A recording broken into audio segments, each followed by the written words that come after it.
खड़ा है।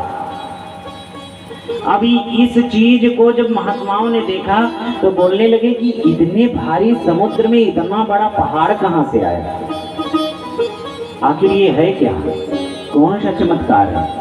ऋषियों ने जब आपस में बात करने लगे तब नाविक ने कहा हम बताएं। बोले हाँ। बोले जो ध्रुव जी महाराज की अभी तपस्या आप देख कर आ रहे हैं, ध्रुव जी ने जन्म जन्मांतर में इतना तप किया, इतना तप किया, उनकी जितने भी जन्म हुए उन जन्मों में इतना उन्होंने तपस्या की कि उनके शरीर सब गल करके, शरीर का मांस सब गल गया और हड्डी ही बचा, उसी हड्डियों का ये पहाड़ बन गया। ऋषि महात्माओं की आंखें खुल गई, अरे राम राम, हम तो 2-3 युग की बात करते हैं, यहाँ तो इसने न जाने कितने हजार जन्म तपस्या में व्यतीत किया है, तब आज इस जन्म में भगवान 5 वर्ष में मिले हैं। भगवान एक जन्म में नहीं मिलते। पूजा का फल ऐसा भी नहीं है कि आज आप पूजा कर रहे हैं और कल उसका फायदा हो जाए। ना जाने कितने जन्म जन्मांतर तक आपने पाप करके आए हैं, आपने पाप किया है। देवी भागवत में एक कथा आती है, एक पंडित जी थे, बहुत विद्वान थे, बहुत कर्मनिष्ठ थे, और अक्सर विद्वान जो होते हैं उनके घरे लक्ष्मी की कमी होती है। या तो लक्ष्मी रहेंगी या तो सरस्वती रहेंगी, 2 ही रहेंगी, एक साथ दोनों रह नहीं सकती। विद्वानों के घर लक्ष्मी की कमी होती है। पंडित जी बहुत विद्वान थे, बड़े विद्वान थे, लेकिन उनके घर धन नहीं था। तो उन्होंने सोचा कि ब्राह्मण का धन जो है ये गायत्री ही है, तो क्यों ना हम गायत्री का पुरस्चरण करें। अगर माता गायत्री की कृपा होगी तो हमें धन जरूर मिलेगा। उन्होंने पूरे जीवन भर 4-5 गायत्री पुरस्चरण कर दिया। एक पुरस्चरण करने में 24 लाख गायत्री का जप होता है। 24 लाख जप करना पड़ता है एक पुरस्चरण के लिए। उन्होंने गायत्री का 7-8 पुरस्चरण पूरे जीवन भर किया। पूरा उनका जवानी खत्म हो गई, बुढ़ापा आ गई। बुढ़ापा आई फिर भी वो निर्धन के निर्धन ही रह गए। बच्चे पढ़े लिखे अपन बड़े हुए, वो अपना घर द्वार देखने लगे।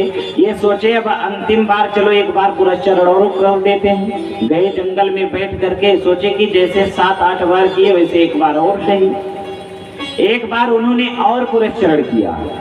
अब की बार जब पुरस्चरण किए तो माता गायत्री सामने उनकी प्रकट हो गई और बोली कि हे भक्तराज तू वर मांग, तुझे क्या चाहिए, आज तू जो मांगेगा मैं वो देने को तैयार हूँ। ब्राह्मण के नेत्रों में आंसू आ गए। माँ, जिस समय मुझे धन की आवश्यकता थी, जिसके कारण मैंने आपका पुरस्चरण किया, उस समय तो आप आई नहीं। आज मुझे धन की आवश्यकता नहीं है, क्योंकि मेरे बच्चे सब बड़े हो गए हैं, पढ़ लिख करके आगे अपना वो कार्य कर रहे हैं। अब तो मैं संन्यास ग्रहण करके आया हूँ, मुझे मुक्ति की कामना है।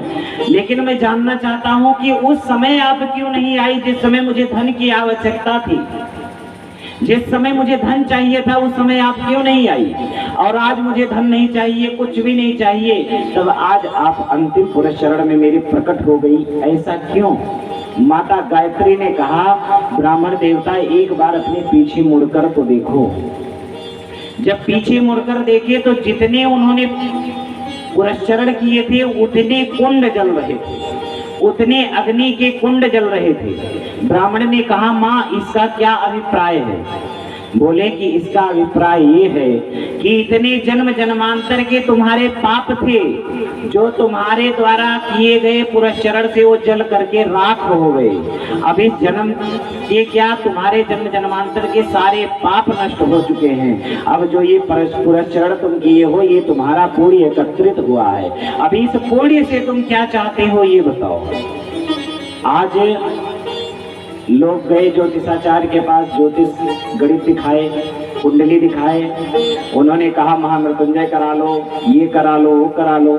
थोड़ी सी अगर महामृत्युंजय हुआ, पूजा पाठ पंडित जी किए, फायदा तत्काल में तो होता नहीं है, कभी कभी हो जाता है। अगर आपके प्रारब्ध है तो तत्काल में फायदा होता, नहीं तो पूजा पाठ तो व्यर्थ जाएगा नहीं। पूजा पाठ कभी व्यर्थ नहीं जाता। ध्रुव जी महाराज को भगवान मिले जन्म जन्मांतर के पूजा पाठ जब तब के प्रभाव से भगवान मिले। वही 5 महीने का जब उनका शेष रह गया था, उसी को पूरा करने के लिए उनका ये जन्म हुआ था। जैसे ही उन्होंने 5 महीने का तब पूरा किया, भगवान उन्हें मिल गए, अपना धाम दे दिए, उनको सालोक्य मुक्ति मिल गई। भगवान के 4 मुक्तियां हैं, सालोक्य, सामीप्य, सायुज्य और सारोप्य।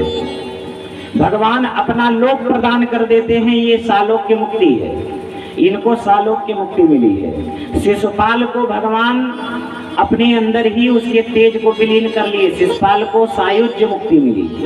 ऐसे भगवान की 4 मुक्तियां, सायुज्य, सालोक्य, सारोप्य। एक व्यक्ति को भगवान अपना रूप ही दे देते हैं।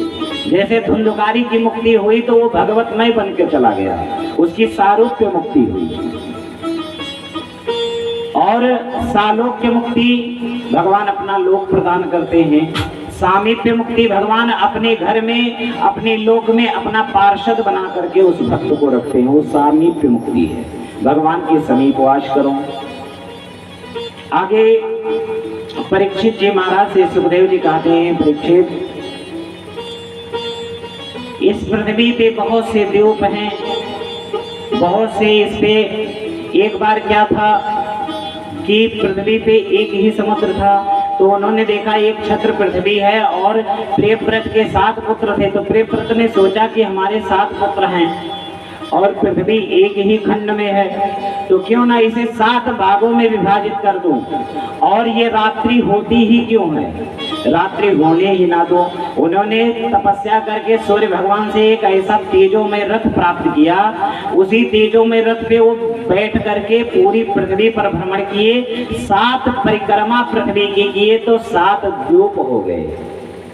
7 परिक्रमा किए, 7 द्वीप हो गए। जहां जहां उनका रथ चला, उस रथ के पहिए के नीचे 7 प्रकार के समुद्र हो गए। हम लोग जम्बू द्वीप में हैं, पढ़ा जाता है जम्बू द्वीपे भारतवर्षे भरत खंडे। हम लोग जम्बू द्वीप में हैं, खारे समुद्र के मध्य में हम लोग हैं। ऐसे ऐसे 7 प्रकार के द्वीप हैं और 7 प्रकार के समुद्र हैं। समुद्रों का, द्वीपों का वर्णन किए। 27 प्रकार के नरकों का वर्णन किए कि जो व्यक्ति जैसा पाप करता है उसे उसी प्रकार के नरकों में डाला जाता है। इस बात को सुन करके परीक्षित जी महाराज घबरा गए। महाराज, नरक इतने भयावना है, कोई अगर प्राणी पाप करे, थोड़ा सा भी पाप करेगा तो उसे नरक जाना ही पड़ेगा। बोले हाँ, लेकिन हाँ जाना पड़ेगा नरक, लेकिन भगवान की जिसके ऊपर कृपा होती है वो नरक से विलग हो जाता है। कितना भी पाप कर ले, अगर भगवान के सम्मुख चला जाए तो उसके सारे पापों का शमन हो जाता है। भगवान कहते हैं, कोटि विप्रवधि लागहि जाहु, आए शरण तजहु नहीं ताहु, निर्मल मन जन सो मोहि पावा, मोहि कपट छल छिद्र न भावा। भगवान कहते हैं, करोड़ों ब्राह्मणों की हत्या का पाप लगा हो और वो प्राणी मेरे पास आ जाए तब भी मैं उसे त्यागता नहीं हूँ, उसके अपराधों को क्षमा कर देता हूँ। लेकिन जो हत्यारा होगा वो भगवान के समीप जाएगा ही नहीं, जो हत्यारा होगा वो भगवान के सम्मुख जाएगा ही नहीं। ऐसा उसके पाप का प्रभाव हो जाता है कि वो भगवान के सम्मुख जा ही नहीं सकता। भगवान कहते हैं, मेरे सम्मुख आएगा ही वही, कौन? निर्मल मन जन सो मोहि पावा। जो जिसका मन निर्मल हो, छल कपट अंदर ना हो, ऐसा व्यक्ति ही मेरे पास आएगा, दूसरा आ ही नहीं सकता है। कहते हैं नरकों से डरने की बात नहीं। नरक क्या काम करते हैं? जैसे हमारे कपड़े गंदे हो जाते हैं तो हम साबुन लगा करके, रिन साबुन, सर्फ एक्सल लगा करके इस कपड़े को साफ करता हूँ, दाग को मिटाता हूँ। ऐसे दाग को हमारे जीवन में, जो हमारे कर्म रूपी दाग लगे हैं, हमने गलत कर्म किया है, पाप किया है, ये पाप रूपी गलत कर्म रूपी जो दाग लगे हैं, इन दागों को छुड़ाने का काम करता है ये। नरक, नरक से घबराने की बात नहीं है। आगे कहते हैं कि ऐसे ही एक ब्राह्मण था, बड़ा ही कर्मनिष्ठ ब्राह्मण था, कान्यकुब्ज नाम का ब्राह्मण, कान्यकुब्ज गोत्र का ब्राह्मण था, कन्नौज में रहता था। कर्मणा कर्म निर्हारो नाह्यात्यंतिक इष्यते अविद्वदधिकारित्वा प्रायश्चित्तं विमर्शनम्। कान्यकुब्ज नाम का ब्राह्मण था, बहुत ही कर्मनिष्ठ ब्राह्मण था। हमने कल कहा कि इंद्रियों को अपने जीते, अपने नेत्रों को काबू में रखें। जो हमारे नेत्र कह रहे हैं वो चीज को देखना है। अगर उस चीज को देखने से हमारे मन में गलत भावनाएं आए तो कदापि मत देखो। आज यही घटना अजामिल ब्राह्मण के साथ हुआ। यह अजामिल ब्राह्मण इतना विद्वान था, पढ़ा लिखा था, योग्य था, नित्य त्रिकाल संध्या करता था। त्रिकाल संध्या करने वाला यह ब्राह्मण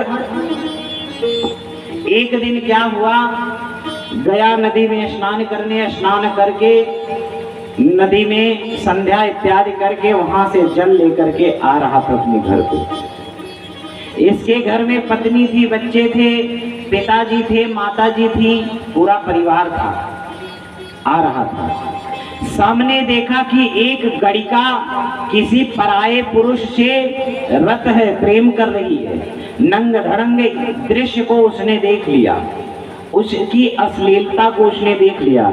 उसकी आंखों ने उस अश्लीलता को देखी और उसके मन में प्रवेश कर गया, उसके हृदय तक आ गया और हृदय से आवाज आई। वह अपने ब्राह्मणत्व को भूल गया, वह अपने जप तप को भूल गया, अपने कुल की लज्जा को भूल गया और जा करके उस वैश्या के पास गिड़गिड़ाने लगा कि जिस तरह से तुम इसके साथ रत थी उस तरह से तुम मेरे साथ भी व्यवहार करो। उस गड़िका ने कहा, पंडित जी आप ब्राह्मण हैं, साधु हैं, तिलक लगाए हैं, आप इतने कर्मनिष्ठ ब्राह्मण हैं, आपके अंदर ये भावना कैसे आई? बोले नहीं, अब तुम मेरे साथ रत हो, मेरे साथ तुम ऐसा ही व्यवहार करो और तुम कहो तो तुम मेरे साथ शादी कर लो। उस गड़िका ने कहा, जानते हो पंडित जी, मैं शादी उसी से करती हूँ जिसके पास धन होता है। अजामिल ने कहा, मैं तुम्हें सारी धन संपत्ति दे दूंगा, तुम क्या चाहती हो मांगो, मैं सब कुछ देने को तैयार हूँ, मैं सब कुछ तुझे दे दूंगा, चलो तुम मेरे घर। गड़िका को लेकर के अजामिल आ गया।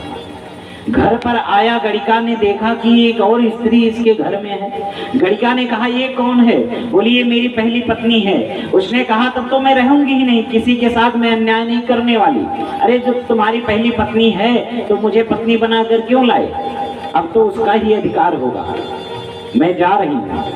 वो अजामिल बोला, चलो मैं भी घर छोड़ देता हूँ, मैं पत्नी को त्याग देता हूँ। अजामिल वैश्या में इतना रत हो गया कि उसने अपने घर को त्याग दिया, अपनी पत्नी बच्चे को त्याग दिया और चला गया, एक जंगल में कुटिया बनाकर रहने लगा। अब गड़िका तो तभी उसके पास रहेगी जब धन ला कर देगा। गड़िका को तो धन चाहिए, चंचल स्त्री को सिर्फ धन चाहिए और वो तभी उसके पास रहेगी जब धन लाएगा। अब वो अजामिल डाकू जो जिस गली से गुजरता था उस गली के सभी लोग उसको पाला कि बाबा पंडित जी प्रणाम, नमस्कार पंडित जी, जय सिया राम, जय श्रीमन नारायण, ऐसा कहते थे। आज वो अजामिल ब्राह्मण डाकू बन गया। जिस गली से निकले वहां गली के सब दरवाजे बंद हो जाते थे। अरे डाकू आ रहा है, अजामिल नाम का डाकू आ रहा है, न जाने ये आज हमारा घर ना लूट ले, किसी को मार ना दे। अब अजामिल डाकू हो गया, धन जाता, डाका डाल करके धन चुरा करके लाता और उस गड़िका को देता और घर में उसके साथ में विहार करता। उस गड़िका के पास, उस गड़िका से उसके कई बच्चे भी हो गए। भगवान की कृपा, अयोध्या से कुछ संत जा रहे थे मथुरा वृंदावन दर्शन करने। तो पहले संत पैदल चलते थे, पहले उतना गाड़ी घोड़ा तो था नहीं, घोड़ा चलता था, घोड़ी चलती थी, तो जिसके पास रहे वही लेकर चले। और संतों की मंडली चलती थी तो पालकी चलती थी, उस पालकी में भगवान बैठे रहते थे, भगवान का दिव्य दरबार लगा रहता था और उस दरबार को लेकर के वो सब चलते थे और भगवान का कीर्तन गाते गाते चलते थे। जहाँ पर रात्रि हो जाती थी वहीं पर रुक जाते थे, फिर दूसरे दिन समय से अपना यात्रा प्रारंभ करते थे। कुछ साधु संत सब जा रहे थे अयोध्या से वृंदावन दर्शन करने। रास्ते में कन्नौज पड़ता है, कानपुर के पास कन्नौज पड़ा। दूसरा तीसरा विश्राम उनका कन्नौज के क्षेत्र में हुआ। वो सोचे कि कहाँ रहे, तो उस गांव में प्रवेश किए तो गांव वालों से पूछे, भैया किसी भक्त का घर बता दो। तो कुछ गांव के लंठ होते हैं ना, वो जब बाबाओं को देख लेते हैं, साधुओं को देख लेते हैं, संतों को देख लेते हैं, तो पता नहीं क्या उनको उनसे ईर्ष्या है कि उनका हंसी उड़ाएंगे, मजाक उड़ाएंगे। और ये नहीं जानते हंसी मजाक उड़ाने से, संत का अपमान करने से कितना बड़ा अपराध होता है। अब कुछ लंठ बैठ करके ताश खेल रहे थे, जुआ खेल रहे थे। संत को तो संत हृदय नवनीत समाना सरल हृदय। संतों ने कहा, भैया राम राम। बोले हाँ बोलो क्या बात है। बोले कि किसी भक्त का घर बता दो कि हम उसके घर आज रात्रि विश्राम करेंगे, सुबह हम पुनः यात्रा प्रारंभ करेंगे। अब लंठों ने देखा कि ये पूछ रहे हैं, तो लंठों ने सोचा आज लाओ इनके साथ अच्छा मजाक किया जाए। तो उन्होंने बता दिया कि ऐसा है, मेरे गांव में एक ही तो भक्त है और कोई है ही नहीं। मेरे गांव में एक ही भक्त है, उसका नाम अजामिल है, उसकी कुटिया वही सामने है बगीचे में, चले जाओ वहाँ, बहुत सेवा करेगा, बहुत सत्कार करेगा। और वो कितना बड़ा भक्त था वो तो जानते ही थे गांव वाले। गांव वालों ने भेज दिया। संतों का क्या, संतों का तो वह रे मौज फकीरा दी, वह रे मौज, वह रे मौज फकीरा दी, वह रे मौज फकीरा दी, वह रे मौज फकीरा दी, वह रे मौज फकीरा दी, वह रे मौज। संतों का फकीरों का क्या, कोई उनका अपमान कर दे, कोई उनका कुछ कर दे, उनसे कोई फर्क नहीं। संतों ने देखा, संत भागे भागे गए, उसने कुटिया में आवाज लगाई, जय श्रीमन्नारायण, जय श्री राम। कुटिया से एक महिला निकल करके आई। महिला के आंखों में आंसू आ गया। अरे मेरे घर अलख निरंजन कीर्तन करने वाले ऐसे संत मेरी कुटिया में, उस वैश्या की कुटिया में साधु संत ब्राह्मण नहीं जाते थे। एक तो अजामिल से इतना भय था, अजामिल नाम के डाकों से इतना भय था कि कोई उस कुटिया में जाता नहीं था। लेकिन आज जब उस वैश्या ने देखा कि मेरे घर में संत आए हैं, वैश्या के आंखों से आंसू आ गए। उस वैश्या ने कहा कि प्रभु बताए मैं आपकी कैसी सेवा करूं। संतों ने कहा, बेटी मैं तेरे घर आया हूँ, बड़ा नाम सुना है तेरा, मुझे लगा कि तेरा घर जो है भक्तों का घर है। वैश्या की आंखों में आंसू आ गए। महाराज आपने गलत सुना है, मैं कोई भक्त की पत्नी नहीं हूँ, ना मेरे घर में कहीं पूजा पाठ होता है। मैं तो वैसे ही कर्म से वैश्या हूँ, गणिका हूँ। मेरा पति पहले ब्राह्मण था, अब तो डाकू हो चुका है। और महाराज आप यहाँ गलत दरवाजे पर खटखटा गए, गलत दरवाजे पर आपने आई। संतों ने कहा, ठीक है बेटी, जब आ ही गया हूँ तो कोई बात नहीं, अब यहाँ रहूंगा। बाबा क्या सेवा करेगा। संतों ने कहा, बेटी जो तेरे घर में कुछ अनाज हो तो दे दे, हम सब यहीं बगीचे के नीचे, पेड़ के नीचे बैठ करके बना लेंगे, अपना खा लेंगे। वैश्या ने सोचा कि हमारे घर साधु संत आए हैं, मैं इन साधु संतों के स्वभाव को भ्रष्ट करना नहीं चाहूंगी। वैश्या के घर का अन्न बहुत दूषित माना जाता है। वैश्या ने सोचा कि मैं कैसे इनको अपने घर का अन्न दूं। वैश्या भागी भागी गई। अपने गांव में एक दुकान था किराना का, उसके पास गई और वहां से कुछ आटा लेकर के आई, कुछ दाल लेकर आई, कुछ चावल लेकर आई, ला करके संतों की मंडली में दिया कि हे महात्माओं, आप लोग बनाएं, खाएं, आनंद से रहें। उस समय अजामिल घर में था नहीं, अजामिल गया था कहीं डाका डालने। वो रात्रि में, शाम के समय ही निकल जाता था और रात्रि भर डाका करके, पूरी योजना तो बनानी पड़ती है डाका डालने के लिए, पूरी योजना बना करके अपना रात्रि में डाका डालता था। भोर में 3-4 बजे के करीब वो आता था। संतों का जीवन क्या, संतों का जीवन तो भगवानमय है। संत बैठे, भोजन बनाए, लिट्टी चोखा बनाए, बाटी चोखा बना करके और भगवान के सामने रखे और भगवान के सामने रख करके कीर्तन करने लगे। संत लोग जब हमारे अयोध्या में आज भी है परंपरा, आज भी हमारे अयोध्या की परंपरा है, जब साधुओं का निमंत्रण होता है, पंगत होती है, भंडारा होती है, तो पहले सीताराम सीताराम का कीर्तन होता है। इसके बाद जयकारा लगता है कि जिसके नाम से मैं खा रहा हूँ उसका पहले शुक्रिया अदा तो करूं। जयकारा होता है, कीर्तन होता है, तभी वो खाते हैं। संतों ने भी सोचा अब तो क्या करें, अब कीर्तन करना चाहिए, कीर्तन करें, उसके बाद ही पाएं। और आज अजामिल ने डाका डालने जहां गया था, अजामिल आज वो समय से आने वाला। इधर संत लोग कीर्तन कर रहे हैं। संत लोग जहां जाते हैं वहां जन जागृति ही तो करते हैं कि जहां जाएंगे वहीं जन जागृति उनकी। अब संत लोगों ने सबको चेताने के लिए गाने लगी, ना राम नाम लीन हो, ना कृष्ण नाम लीन हो, तेने भरी जवानी में तो डूब के मर जा रे चुल्लू भर पानी में, तो डूब के मर जा रे चुल्लू भर पानी में, तो डूब जा रे चुल्लू भर पानी में।